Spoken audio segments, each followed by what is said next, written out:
नमस्कार। आज की कहानी में सुनते हैं बहन सुगना की कहानी। सुगना 8 भाई बहनों की सबसे छोटी बहन थी। माता पिता नहीं थे, इस कारण बहन भाइयों के लाड़ प्यार में सुगना बहुत ही शौक हो गई थी। वह दिन भर खेलना चाहती थी। घर में पूजा पाठ व्रत त्योहार कुछ भी होता था, सुगना को वो पसंद नहीं आता था, वो उसमें भाग लेना नहीं चाहती थी। ऐसे में पूरे गांव में तो सारी बातें फैल जाती है। पूरे गांव में हल्ला था कि सुगना के कोई मतलब नहीं थे, ये खाली खाए जाने लिए। सुगना एक कान से सुनती, दूसरे से निकाल देती। ऐसे में एक बार भाई दूज आया। भाई दूज तो आप लोग जानते होंगे। सुगना के घर में या सुगना के आंगन में गोधन नहीं बनता था, तो सारी बहनें थाल लेकर गांव के दूसरे घर में जाती थी। सुगना उसमें नहीं गई। उसके भाई की तबीयत खराब थी, तो सबों ने कहा कि अरे सुगना जाके क्या करेगी, व्रत वगैरह रखती नहीं है, वहां जाके खाली बैठेगी, तो सुगना तुम भाई के पास रह जाओ। सुगना बोली ठीक है, मैं भैया के पास रह लूंगी। अचानक उसके भाई की तबीयत तो सुबह से खराब थी, इसमें दो मत नहीं है, लेकिन अचानक उसे बहुत ठंड लगने लगी। सुगना ने घर में जितने कम्बल रजाई जितनी चीजें थी लाके उसे उड़ा दिया, लेकिन भाई की तबीयत सुधर नहीं रही थी।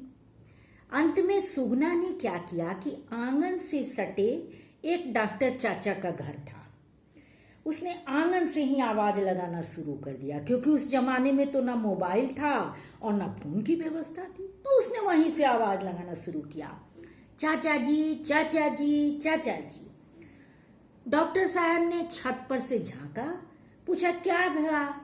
तो उसने कहा कि भैया की तबीयत खराब बा, जल्दी आई। डॉक्टर साहब तुरंत चले आए और उन्होंने देखा, भाई को देखा, कुछ दवा दिया और एक दवा दिया कि इसे हर 15 मिनट पर देते जाना है और 1 घंटा बाद मैं फिर आऊंगा, तब पता चलेगा कि इसकी स्थिति क्या है। सुगना सारे काम को छोड़ के खेलना भूल के अपने भाई के साथ लगी रही। हर 15-15 मिनट पे वो भाई को दवा देती, पूछती जाती भैया कैसन बाला, और जब उसका जवाब मिल जाता तो वो संतुष्ट हो जाती। करीब 1-1.25 घंटे बाद उसकी सारी बहनें लौट के आए। उनको तो इस बारे में कोई जानकारी था नहीं। सबों ने अपने अपने थाल रखे, कपड़े बदले और फिर जैसे घर में आई तो दवाई की शीशी देखा और देखा कि भाई पड़ा हुआ है।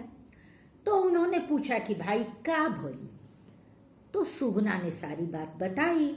तब तक डॉक्टर चचा भी आ गए। उन्होंने सुगना की बड़ी तारीफ की कि आज अगर सुगना नहीं रहती तो इसकी जान बचाना भी मुश्किल हो जाता।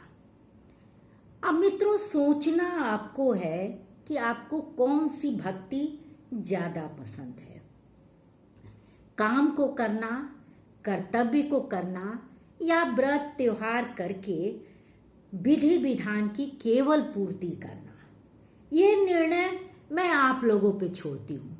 अगली बार जब भी मुलाकात होगी तो इस निर्णय की बात हम करेंगे, और यदि आप चाहें तो अपने निर्णय को कमेंट बॉक्स में लिख के मुझे जरूर सूचना दें कि आपको कौन पसंद है, सुगना की बात या फिर उनके सभी बहनों की बात। धन्यवाद।